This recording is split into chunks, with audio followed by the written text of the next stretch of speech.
अगर आप railway station जैसी जगहों में जाएंगे तो आपको वहाँ पर कुली नज़र आएंगे और वो आपके पास आएंगे, आपका सामान उठा लूँ। और कई बार हमें सहूलियत के लिए कुली का सहारा लेना पड़ता है क्योंकि हमारे पास सामान बहुत होता है।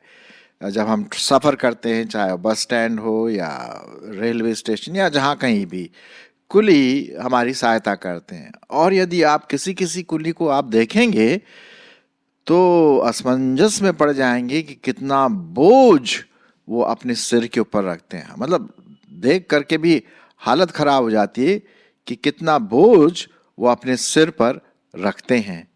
अपने पेट के लिए, अपने परिवार के लिए वो मेहनत करते हैं और आपका और हमारा बोझ उठाते हैं। आज मैं इसी बोझ के बारे में बात करने वाला हूँ। वो शारीरिक भौतिक बोझ नहीं, लेकिन जो आत्मिक बोझ हम एक दूसरे के साथ शेयर कर सकते हैं। अब देखिए ना, ये व्यक्ति जो है वो अपने पीठ के ऊपर ढेर सारा बहुत हैवी लोड जिसे हम कहते हैं लेकर के जा रहा है। ये बोझ है उसके लिए और वो उठा नहीं पा रहा है, बड़ा मुश्किल हो रहा है उसके लिए और करा रहा है वो। ये जो बोझ है उठा रहा है, इसको हम आत्मिक रीति से देखें, ये एक समझ लीजिए एक मसीही है जो उसके ऊपर जो बोझ है, उसके ऊपर जो परेशानी है वो झेल नहीं पा रहा है। और ऐसे समय के लिए परमेश्वर का वचन बहुत साफ रीति से कुछ बातों को हमारे लिए बताते हैं। तो आज हम देखेंगे कि किस प्रकार से जो बोझ है उसको हम कैसे उठाएं, किस तरह से उठाएं, कौन हमारी सहायता करेगा। आज हम उसी के बारे में बात करते हैं। हो सकता है ये बोझ आपके जीवन में हो सकता है मानसिक रूप से हो, आत्मिक रीति से हो, भौतिक रीति से हो, बीमार हो, लोग आपको समझ नहीं पा रहे, आप डिप्रेस्ड हैं, या कोई दूसरा व्यक्ति जिसके साथ ऐसी बात हो रही और आपने इस बात को देखा कि बेचारा बोझ से दबा हुआ है।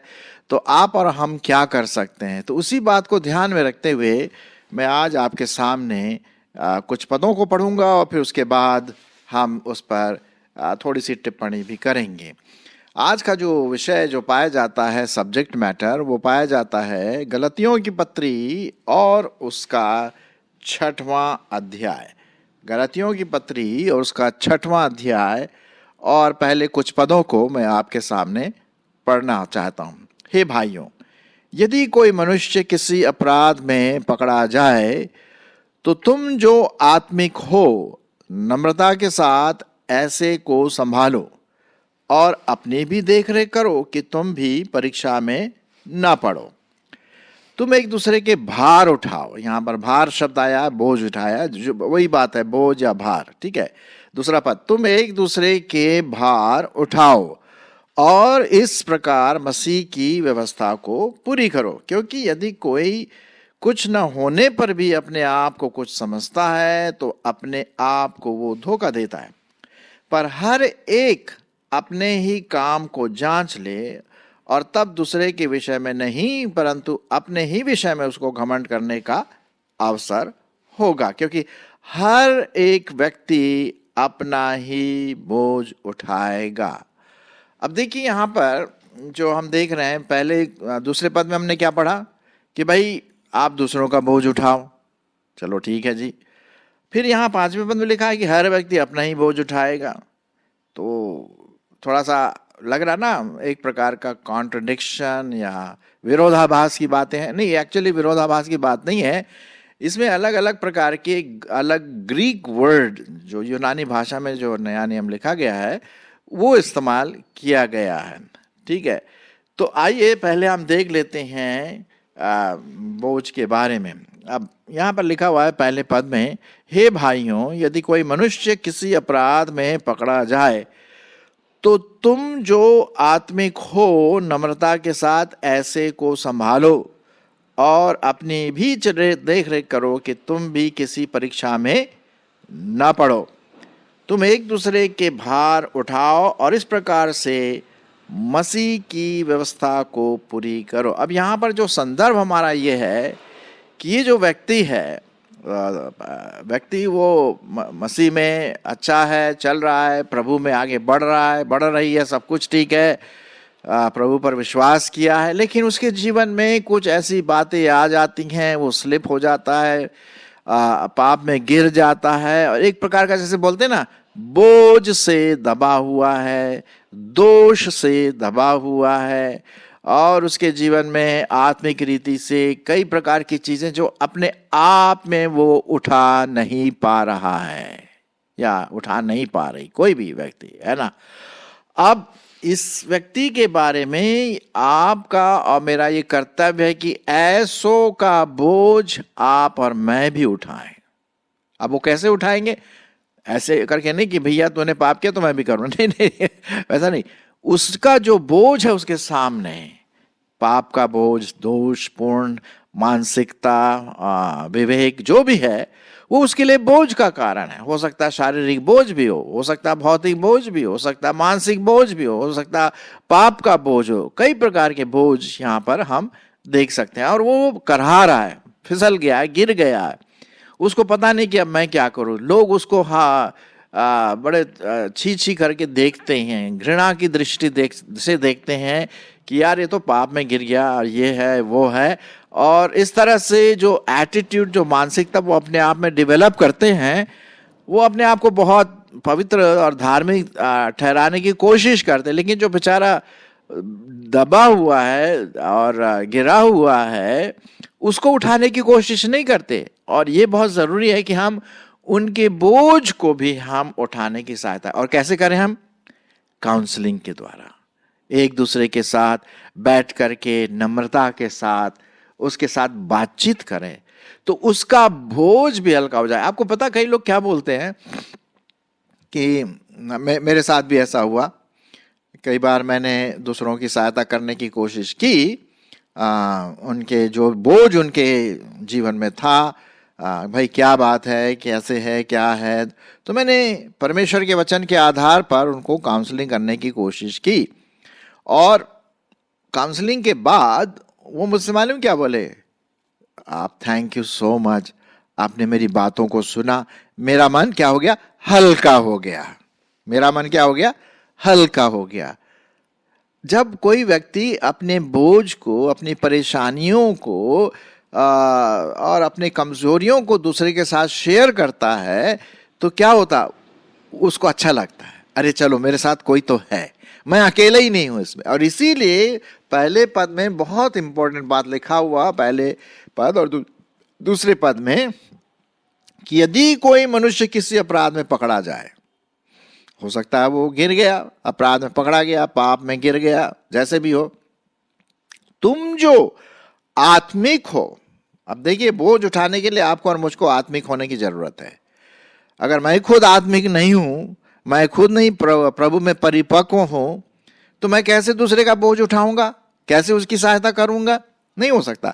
तो तुम जो आत्मिक हो, क्या लिखा हुआ है? नम्रता के साथ ऐसे को संभालो, उसके बोझ को हल्का करो। आओ देखे क्या कर सकते हैं, है ना। और अपनी भी देखरेख करो कि तुम भी उसी परीक्षा में ना पढ़ो जैसा वो व्यक्ति पढ़ा है। कभी कभी क्या होता है, हम लोग दूसरे की सहायता करने की कोशिश करते हैं और उसको ऐसा दिखाते हैं कि जो तूने किया ना वो मैं नहीं करता कभी। हाँ, मतलब ऐसी, शायद ना बोले ऐसा, लेकिन ऐसी मानसिकता कभी कभी हमारे सेल्फ राइचियसनेस, स्वयं की धार्मिकता, पवित्रता शायद आ जाए। बिल्कुल गलत। परमेश्वर का वचन कहता है कि आपको और मुझको जो उसमें गिरा है, कहीं ऐसा ना हो कि मैं भी गिर जाऊं, है ना। तो ऐसों को हम समझाएं, लेकिन देख रेख करें कि हम किसी परीक्षा में ना पड़े। इसी प्रकार तुम एक दूसरे के भार उठाओ, यही बात बता रहा है, हमें एक दूसरे के बोझ को उठाना है और इस प्रकार से मसीह की व्यवस्था को पूरी करना। और मसीह की व्यवस्था क्या है? भाई एक दूसरे की चिंता करो, एक दूसरे से प्रेम रखो। अगर कोई नीचे गड्ढे में गिरा हुआ है, पाप के गड्ढे में, उसको ऊपर उठाओ। अब उड़ाऊ पुत्र की कहानी तो आपको पता है। बाप जो था उसका उड़ा पुत्र छुटका पुत्र का वो रोज देख रहा था कि शायद आज मेरा पुत्र वापस आएगा और ये वो, लेकिन उसका बड़ा वाला पुत्र, अरे वो तो बहुत ही सेल्फ राइचियस हो गया। बोले देखो इसने जो सब पैसा बर्बाद कर लिया, उसके लिए तो आप ये कर रहे हैं वो कर रहे हैं, और मैं ये हूं वो हूं।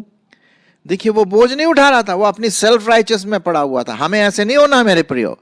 अगर कोई व्यक्ति पाप में गिर गया है, गिर गई है, तो आप और मैं जो प्रभु में हैं, ऐसों को बड़े नम्रता के साथ, परमेश्वर के भय में, प्रेम के साथ उसको उठाएं और ना गिराएं, उसकी काट छांट ना करें, उसके बारे में किसी के साथ गॉसिप ना करें, कानाफूसी ना करें। अरे यार, एक तो वैसे ही वो गिरा हुआ और अपने मानसिकता से और इन चीजों से हम उसको और गिरा रहे। नहीं नहीं नहीं, हमें एक दूसरे को उठाना है, एक दूसरे के बोझ को शेयर करना है। आपने देखा होगा, कभी कभी मैंने नोट किया है कि कोई बहुत बड़ा बैग होता है ना, अगर ट्रैवल कर रहे हैं तो दो व्यक्ति हैं, तो एक व्यक्ति बोलता चलो उधर से तुम पकड़ो, इधर से मैं पकड़ता हूं, है ना, तो दोनों पकड़ के ले चलेंगे तो सहायता हो जाएगी। बोझ को शेयर कर रहे हैं। हाँ, अकेला उसको नहीं उठा रहा तो हम दोनों उठाएंगे, हम तीनों उठाएंगे साथ में बोझ को।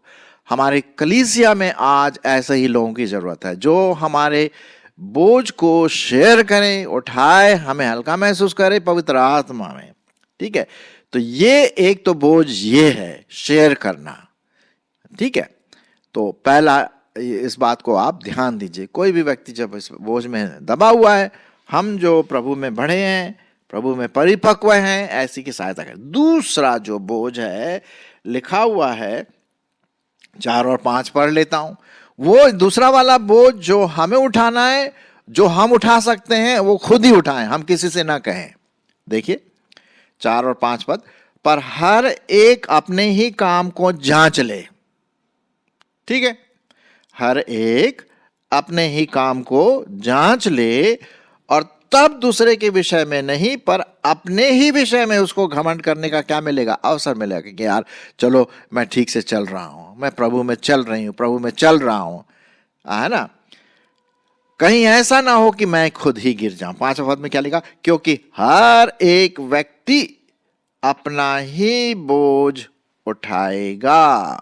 जी हाँ, जो बोझ मैं उठा सकता हूं, मेरे जीवन में परेशानियां आ रही हैं, दुख है, तकलीफ है, लोग मुझे भला बुरा कहते हैं, मेरे बारे में कानाफूसी करते हैं, मुझे उल्हाना की दृष्टि से देखते हैं, मेरी सहायता नहीं करते, ये क्या है, समझ लीजिए एक प्रकार का बोझ है ना। और जब ऐसा बोझ है तो हमें अपने आप से उसको ले जाना जितना भी हम कर सकते हैं। फिर तीसरा जो बोझ है, वो बोझ ये है कि वो बोझ जो हम नहीं उठा सकते, मुश्किल है, तो वो बोझ आइए हम उस प्रभु यीशु मसीह के हाथ में सौंपे, जो हम सबों का बोझ अपने ऊपर उठा लेता है। आमीन। तो 3 प्रकार के बोझ हैं। पहला बोझ क्या है भाई, वो बोझ जो दूसरे हमारे मसीही भाई बहनों के जीवन में होता है, वो खुद नहीं कर सकते हैं, वो नीचे गिर गए हैं, या वो अपने आप में मुश्किल हो रहा उनको, हम उनके साथ शेयर करें, उनके दुखों में, उनके सुखों में, उनके परेशानियों में। दूसरा बोझ क्या है, जो बोझ मैं खुद ले जा सकता हूं, हम किसी और दूसरे को ना दें। क्यों दें दूसरे को, हम खुद परमेश्वर की अनुग्रह से उस बोझ को उठाएं। लेकिन अगर ऐसा बोझ है जो मेरे से बिल्कुल भी नहीं उठता, मुश्किल है, पाप का बोझ है, मैं क्या करूं, पश्चाताप का बोझ है, मैं क्या करूं, आइए उस बोझ को हम प्रभु यीशु मसीह के ऊपर डालें। मत्ती उसका 11 अध्याय और 28 पद में क्या लिखा है, चला मैं आपके लिए पढ़ देता हूं। मत्ती उसका 11 अध्याय और 28 पद, यहां लिखा हुआ है, हे सब परिश्रम करने वालों और बोझ से दबे हुए लोगों। कुछ ऐसे बोझ है जिसको हम अपने आप में सॉल्व नहीं कर सकते। किसके पास जाना है, प्रभु के पास जाना है।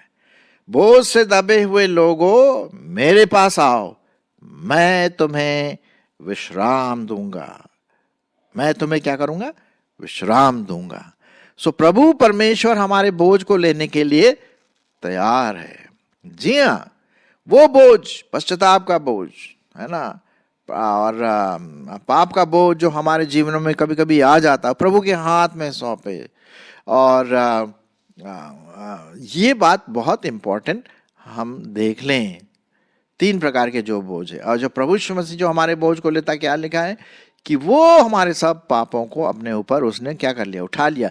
यशाया उसका 53 अध्याय और उसका 4 पद भी देख लेते हैं। यशाया उसका 53 अध्याय और 4 पद।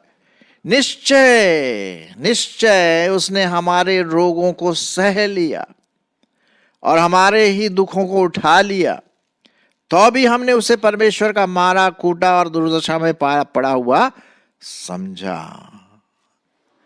यीशु मसीह हमारे बोझ को उठाने के लिए क्रूस की मृत्यु सही।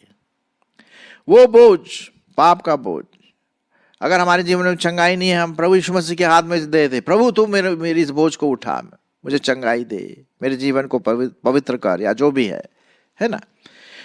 तो ये बोझ हम प्रभु यीशु मसीह के ऊपर प्रार्थना के द्वारा डाल दें। पहला पत्रस उसका 5 और 7 पद में क्या लिखा हुआ है?